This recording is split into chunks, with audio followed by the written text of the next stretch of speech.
we are at the Brands Hatch Circuit Grand Prix. The track is 2.3 miles in length, has 9 turns. If you haven't heard, I've talked about it each tutorial I think this season, the Sunday Night Skippy League. We run 9 p.m.s on Sunday. That's Eastern time. If you can meet fairly reasonable minimum qualifying time, and you race at 9 o'clock, come out and give us a shout, or just go ahead and apply for the league, and you can run. We have a couple other things that are going on. We have a very active Discord community. You can come out, learn from other people, do some lead follow type stuff. You get on the boards, coordinate practice. If you're having troubles with something, people are usually willing to help. Pretty good community that we have built here. This lap was done at a public track, public practice session. Track temperature, or the outside temperature, was 66 degrees Fahrenheit, which is 18.8 Celsius. The track temperature was 94 degrees Fahrenheit, which is 34.4 Celsius. Winds were at 5 miles per hour. I did 16 laps. There was traffic that was out there, so I had to avoid some incidents occasionally here. Fast lap was a 138.096. That's the one that I will be showing you. Optimal was in high 137s. I think this week you'll see 137s from the top guys. Probably some 136s with a good draft out there. So pretty fast around the track on here. I've got some room for improvement, but still a pretty good lap here. Setup is same as just about always. I've got brake bias at 53%. My anti-roll bar is at 8. Head fuel level at 2.1. Pressure is as low as it will go. And spring perch offset is the only thing I ever really change, and it's kind of just so I don't get 0x's or bend up my front wing. So that said, let's go ahead. We'll watch the lap with no commentary. I'd just do it in a chase view, and we'll go from there.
Alright, we'll go ahead and jump into the cockpit here and go around from the very beginning.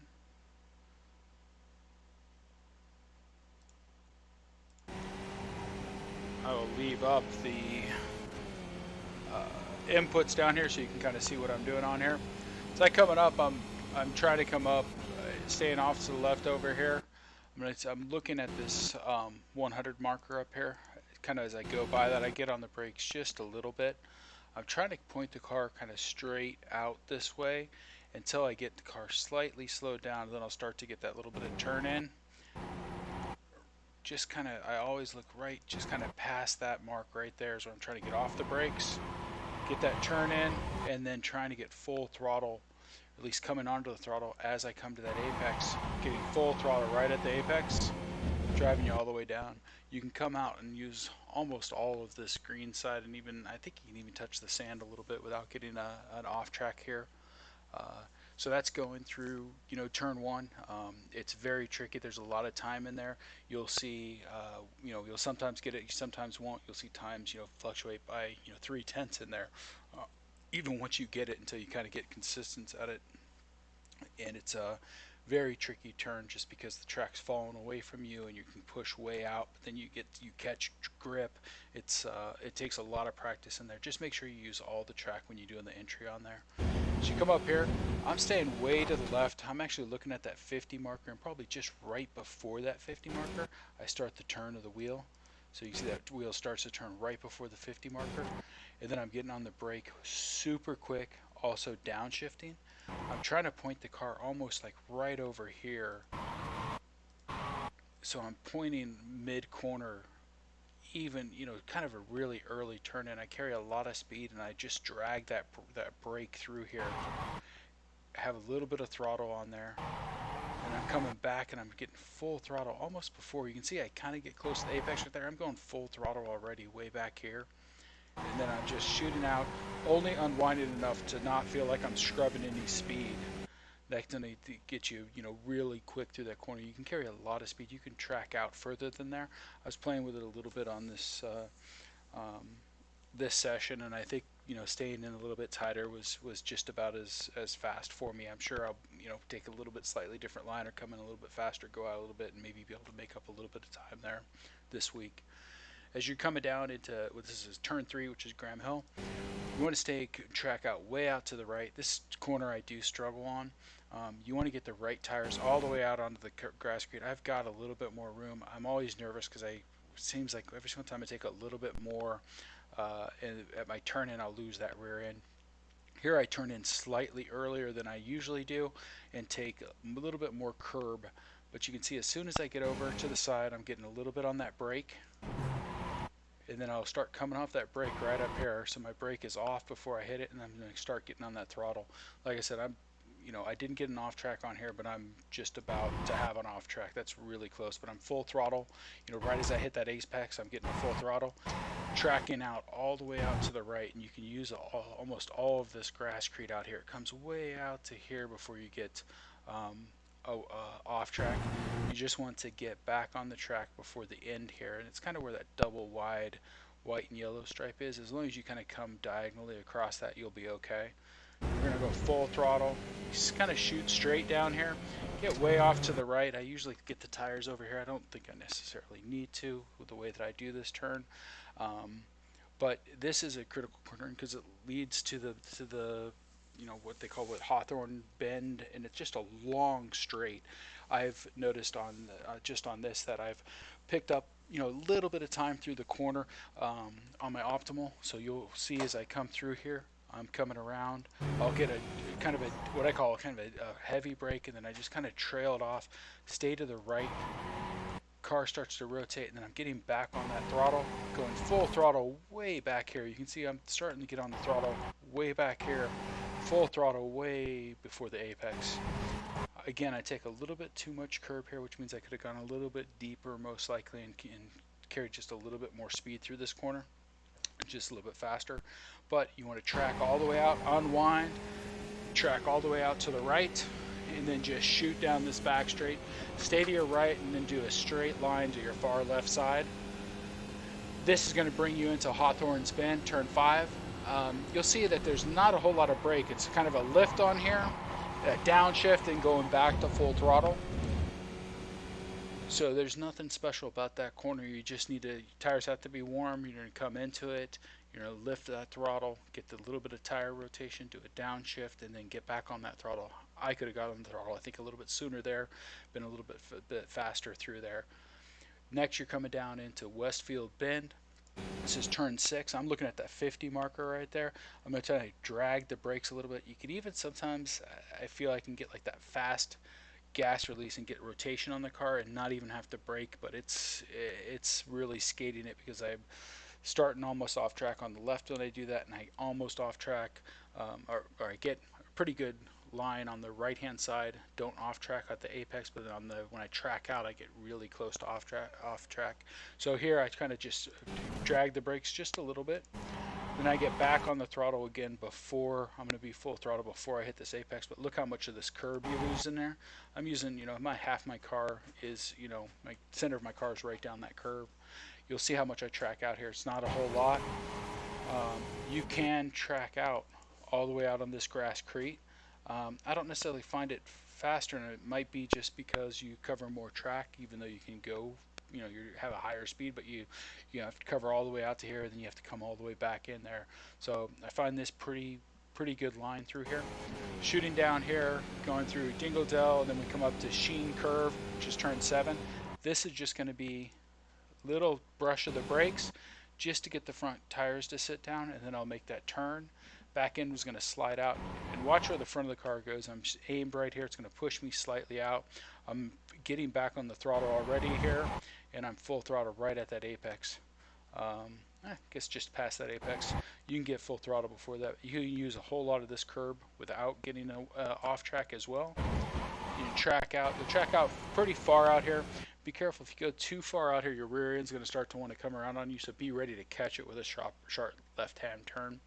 This is going to bring you into Sterling's Bend. Sterling's Bend is deceptively fast. During the public sessions, you're going to see people way over slowing on this corner. I probably can even do it faster than I am right now. I'm looking at that 50 marker coming up. I'm going to get on the brakes slightly. I'm going to downshift. I'm going to get off the brakes and get back on the throttle before I even apex again. I'm starting to get that throttle, full throttle before I get to the full apex. The car just sits. I really unwind the wheel, let it go all the way out to this curb. You don't want to get to that grass on the outside. I think you can just barely touch it without getting an off track, but if you go too far, you're going to have to catch that car real quick, and then you will get an off track on it. You do want to get back on the track before the end of the curb. Going full throttle down here. This is going to take you to Clearways or Clark Curve, turn 9. I'm looking at the 50 marker. You can see my tires are off here in the dirt on the left-hand side. I get on the brake right before that 50, as you can see right here. Trying to get a little bit of car rotation with just slight right turn input. Gets that car to kind of start to slide out there. I'm getting off the brakes already, so I'm coming off the brakes, and then I'm full throttle before that apex. Right tires are going to be in that grass. And then you want to unwind. I could have unwound a little bit more, but you don't want to go too far because then you get a whole lot of track distance there. But that takes you around the entire, you're on Barber straight, and that is the single lap on there. So hopefully this helps everyone out there that's struggling out here. This was a 138.096. There's a lot of speed in turn 1, Paddock Hill Bend, that I see people not, are losing a ton of time on, as well as turn 3 overslowing, turn 4 overslowing, and it's kind of just keeps going. People don't think they can go as fast as they can through Hawthorne's Bend. They're pushing it pretty good, but their line just isn't quite right. Or it's same with Westfield Bend, and then I think Sheen Curve is one of them where people are definitely not using all the track and using all the speed that they can. And then Sterling's is just there's just a ton of time lost out there because you have a pretty big straight after that, and people were way over slow on it. So be careful with that, and go out there and just be careful. There is a lot of drafting that takes place on here. You will get people passing going up Hawthorne Hill. Usually you won't get anyone passing going into like the Clearways or turn 9. Brabham Straight, you'll get people that will pass into that Paddock Hill bend. It's not really meant for too wide, but people will go too wide there. You get some great racing right through that section. It's be just cognizant that you might have to either try to stay inside or at least be able to drive the outside line or drive the inside line and not run into the cars next to you. So just be careful with that. Have a great race week, and if you guys have any suggestions or comments, leave them for me. Be more than happy to add content or delete it or anything else. Thanks. Have a great one.